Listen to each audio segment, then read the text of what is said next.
Hello and welcome to a short training session by AIM on how to register your learners.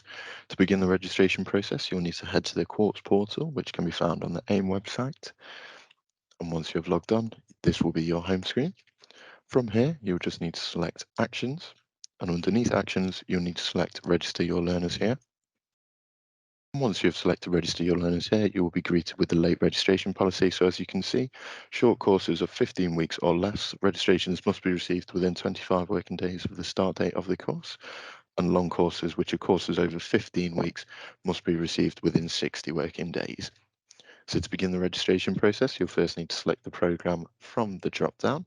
So for the benefit of the training, we'll just go for the Level 1 award in Skills for Living and Work. Once you're happy with your selection, you'll then press Continue. Once you press continue, you'll be greeted with more fields. So as you can see, the first field is run description. This is a completely optional field. However, it is beneficial for centres to use to differentiate between which runs they are registered. So for example, you could have a May cohort, a June cohort. You could input that information here.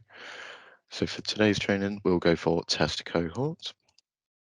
Start date is a mandatory field, which is required. So for the benefit of the training, we'll select June the 1st, and we'll select the end date as June the 30th, which is also a mandatory field.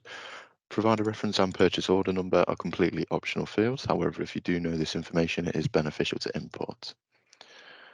Moving on, the site is also a mandatory field.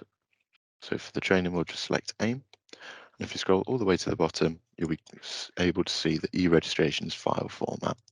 So as you can see, click here for a standard e-registration submission form, which is an Excel file. So it will download our registration template. We do advise always downloading a fresh template each time you register learners, just in case there are any changes. So once this is loaded up, you'll just need to select Enable Editing, and this is our registration template. So the mandatory fields required are surname, forename, and date of birth.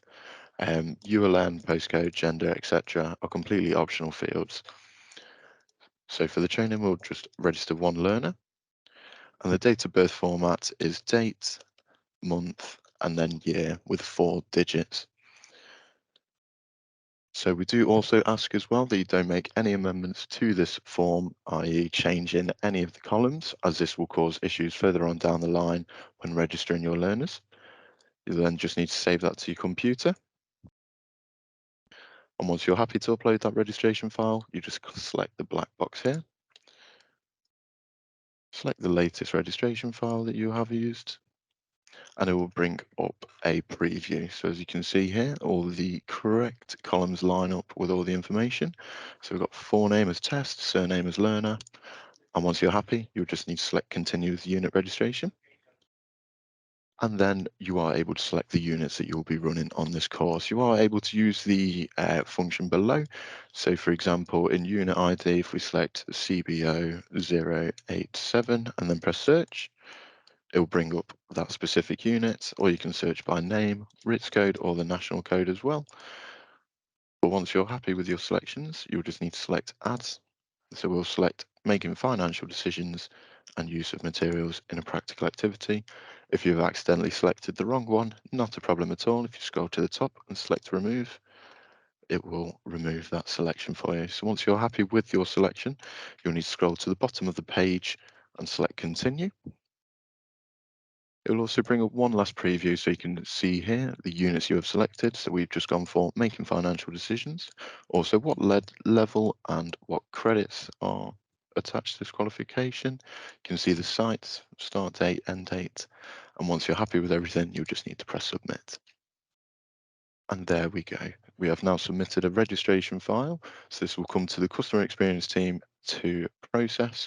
We do advise strongly that you do take note of that run ID. If you do have any issues with the run further on down the line, this is the number that we will ask you to quote either over the phone or over email. But thank you very much for watching today's training, and good luck with registering your learners.